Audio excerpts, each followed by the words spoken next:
दूर एक गांव में मिंटू नाम का एक आदमी रहता था। वो बहुत बुरा आदमी था। उसे पैसों के अलावा किसी चीज से प्यार नहीं था। उसके परिवार में उसकी पत्नी रूपा और 18 साल का बेटा अमर था।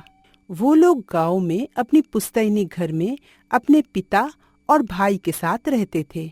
मिंटू जायदाद, जमीन और पैसों के लिए कुछ भी कर सकता था, यहाँ तक कि किसी का खून भी कर सकता था।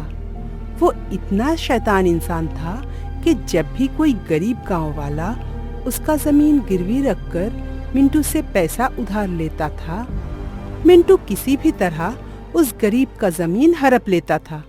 उसका छोटा भाई ऋषभ उससे बहुत छोटा था। वो बहुत ही शांत और सीधा था। उसकी पत्नी गुजर चुकी थी। बस एक 8 साल की बेटी थी, निशा। दोनों भाई मिलकर पिताजी के कारोबार संभालते थे। ज्यादा उम्र हो जाने के कारण एक दिन मिंटू के पिता की देहांत हो गई।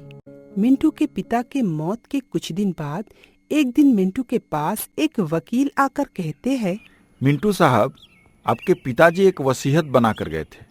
वो चाहते थे कि मैं इस वसीयत को पढ़कर आप लोगों को सुनाऊं, तो आप घर के सभी लोगों को यहाँ बुलाइए।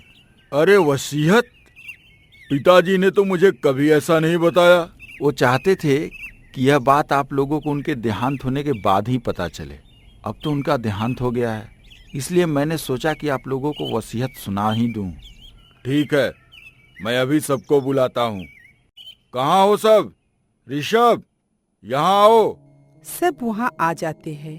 तब वकील सबसे कहते हैं, आपके पिताजी की वसीयत के मुताबिक आप लोगों की जितनी भी जायदाद है, उसमें से आधे जायदाद का मालिक आपका भाई ऋषभ है, और कारोबार की देखभाल आप दोनों को मिलकर करना पड़ेगा। ऐसा कैसे? कारोबार तो ज्यादातर मैं ही संभालता हूँ। मैंने तो वसीयत सुना दी, अब आप लोग अपना समझे। इतना कहकर वकील वहाँ से चले जाते हैं। कुछ दिनों तक सब पहले जैसा ही चलता है। एक दिन फिर से मिंटू एक गांव वाले की जमीन धोखे से हड़प लेने की कोशिश करता है। मालिक आप ऐसा क्यों बोल रहे हैं? मैंने तो ज्यादातर पैसा चुका दिया है। कहाँ चुकाया है? तुझे पता है ब्याज और असल मिलाकर कितना हो चुका है? कितनी कीमत है तेरी उस छोटी सी जमीन की? वो तो मैं हूँ कि उस बंजर जमीन के बदले उतना सारा पैसा दिया था। नहीं मालिक, वो जमीन बंजर नहीं है। उसमें साल में 2 बार फसल उगता है। ऐसा मत कीजिए, थोड़ा सा और समय दे दीजिए, मैं सब पैसा चुका दूंगा। नहीं रे, कागज के अनुसार अब समय खत्म हो चुका है। अब और कुछ नहीं हो सकता। तू भूल जा उस जमीन को। ऋषभ दूर खड़े ये सब देख रहा था। उनको मिंटू का ये सब काम बिल्कुल पसंद नहीं था। तो वो अपने भाई से कहता है, छोड़ दीजिए ना भाई साहब, क्या फायदा इन लोगों को सताकर? खामखा हम गुनहगार बन रहे हैं। अब तू मुझे बताएगा कि मैं क्या करूं और क्या नहीं? ऋषभ और कुछ नहीं कहता और वहाँ से चला जाता है। लेकिन वो मन ही मन सोचता है, क्या करूं मैं? भाई साहब तो कुछ सुनने का नाम ही नहीं लेते हैं। ऐसा चलता रहा तो मेरी बेटी को कोई अपने घर की बहू नहीं बनाएगा। एक काम करता हूँ, मैं अपनी बेटी को लेकर अलग हो जाता हूँ। इतना सोचकर अगले दिन ऋषभ आकर अपने भाई से बोला, भाई साहब, अब मैं सोच रहा हूँ कि अपनी बेटी निशा को लेकर अलग घर में चला जाऊं। इसलिए आप घर और कारोबार को 2 हिस्सों में बांट दीजिए। मैं अपना काम संभाल लूंगा। ये सुनते ही मिंटू के पैरों तले जमीन खिसक गई। तब वो कुछ नहीं कहा, बस बोलता है, अच्छा, मैं सोचूंगा इस बारे में। उसी रात मिंटू सोचता है, इस ऋषभ का कुछ करना ही पड़ेगा। देखो कैसे आ जाकर मुझसे अपना हिस्सा मांगने लगा। कितना खर्चा था उन दोनों बाप बेटी का। सारा पैसा तो घर में ही आ रहा था। अब अगर उसे घर का और कारोबार का आधा हिस्सा देना पड़ा तो मुसीबत हो जाएगी। इस ऋषभ को ही रास्ते से हटाना पड़ेगा। फिर मिंटू छुपकर अपने भाई के कमरे में जाता है और तकिए से उसका मुंह दबाकर उसे मार देता है। अगले दिन सबको पता चलता है कि ऋषभ मर गया है।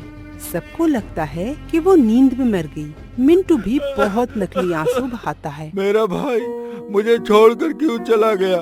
अब मैं इतनी बड़ी संपत्ति का अकेले क्या करूँगा। मिंटू बहुत शान से अपने भाई का अंतिम संस्कार करता है। गांव वाले भी मिंटू का अपने भाई के प्रति प्यार देख बड़ा नाम करता है और ऋषभ की बेटी निशा को घर में बस एक कोने में जगह मिलता है।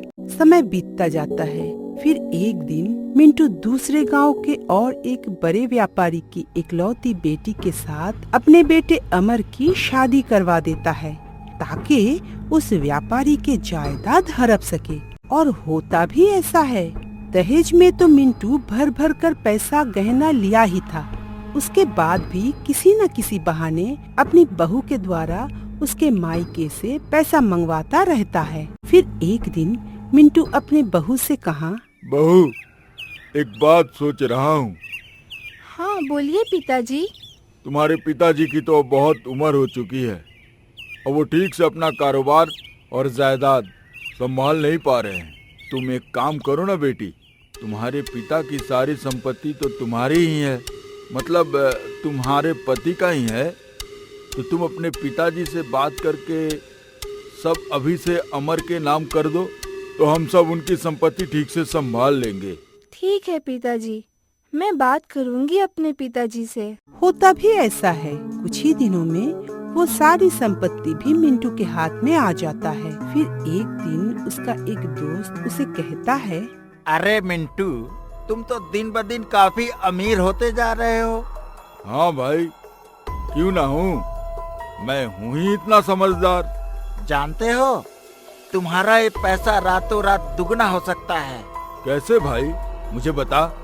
लॉटरी का टिकट खरीद कर। सुना है पास के गांव में एक आदमी को 100 रुपए की लॉटरी से 1 करोड़ रुपए मिल गए हैं। ये सुन मिंटू और लालच में आ जाता है और अगले दिन से ही लॉटरी का टिकट खरीदना शुरू कर देता है। कुछ दिन तो वो 500,000 रुपए करके लॉटरी का टिकट खरीदता है। फिर एक दिन वो भी 10,000 रुपए जीत जाता है। तब मिंटू ने सोचा, अरे वाह, मेरे दोस्त ने तो सही कहा था।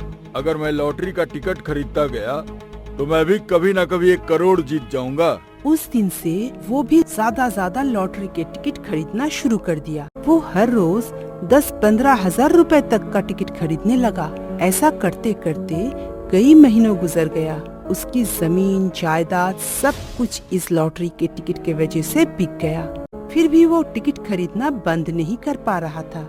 हर रोज उसे लगता था कि आज का टिकट का नंबर जरूर मिलेगा और आज ही मैं जीतूंगा। घर वालों ने उसे बहुत रोका पर वो किसी का नहीं सुना। धीरे धीरे उनके कारोबार का सारा पैसा भी लॉटरी में चला गया और कारोबार बंद होने को आया। यहाँ तक मिंटू ने उनके अपना घर भी गिरवी रख दिया, लेकिन फिर से एक बार भी वो लॉटरी जीत नहीं पाया।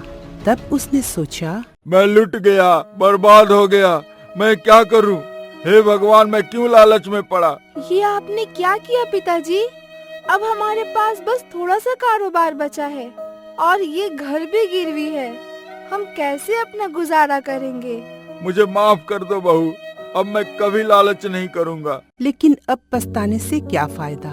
मिंटू की लालच उसे आसमान से जमीन पर गिरा देती है और उसे अमीर से कंगाल बना देती है। तो देखा ना, इसलिए ही कहते हैं लालच बुरी बला है।